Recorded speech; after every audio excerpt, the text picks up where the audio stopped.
Henson, from the family to you, thank you for the Guinness World Book of World Records.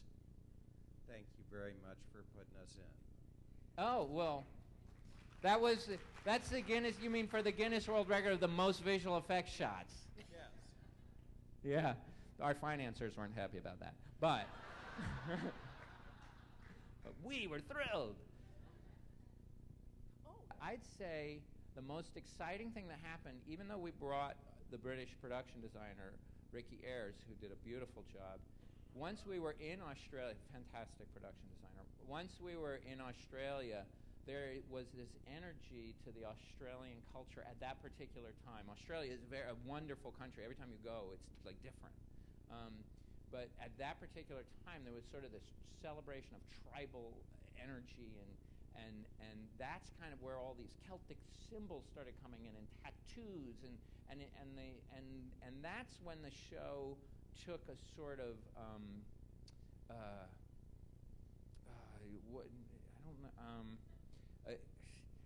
that's when it really started taking on these two sides, where it's technologically very, very advanced, but emotionally it's almost primitive. There's a primitive energy to Farscape that drives it, and that allowed the characters to dial way up their emotionality, so that unlike Star Trek, that I love, and I think it's a fantastic, fantastic show, in the vision of the future that Star Trek presents,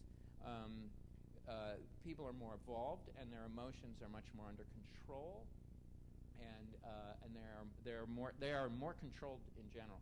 And what we did is we've sort of said, in Farscape, technology organically developed, and some of the races that produced it have died out, but the technology is still around, and some of the technology is self-supporting and creating itself, and some of the population that's using it, the races that are using it, have no idea how it works. And that allowed this whole sort of primitive energy in that made the characters very, very emotional. And so, you know, in Farscape, regularly the characters are having brawls with each other, you know, and there's love affairs that have, you know, totally consumed their hearts until they meet the next one. And, you know, it's just a very, very emotionally charged environment. That I found was very exciting. I don't really... So many things were lovely and impressive. The beauty of the series, when you step away, was really down to the visual effects groups that worked on the show. And the first one was Garner McLennan, which is no longer a company down there, and then was Animal Logic. And those guys brought in that bigger, expansive look of the visual effects that really did make the show beautiful. And I think some of the pilot for me was always a great triumph. I really think that Pilot is the best animatronic character ever made, where there is no visual effects enhancement. You know.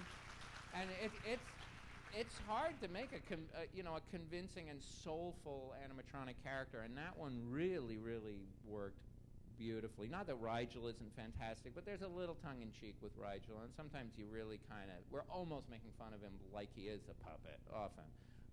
Whereas Pilot has a certain gravitas that you really buy into, and he's soulful, and I think I had high expectations for that character, but I think it surpassed even what I thought he could be. There you go. I've rambled. Thank you. Okay. Hello. I totally appreciated the TV show Farscape because I watched it in kind of an unconventional way. I was deployed to the Middle East in 2005, and I brought all of the Farscape DVDs with me. And in between flying 11-hour flights and sleeping and working out, I watched 2 to 3 episodes a day. So I watched the entire run in 2.5 months. Wow. And that's a really cool way to watch the show. I mean, I really think that's what I love about something like Farscape is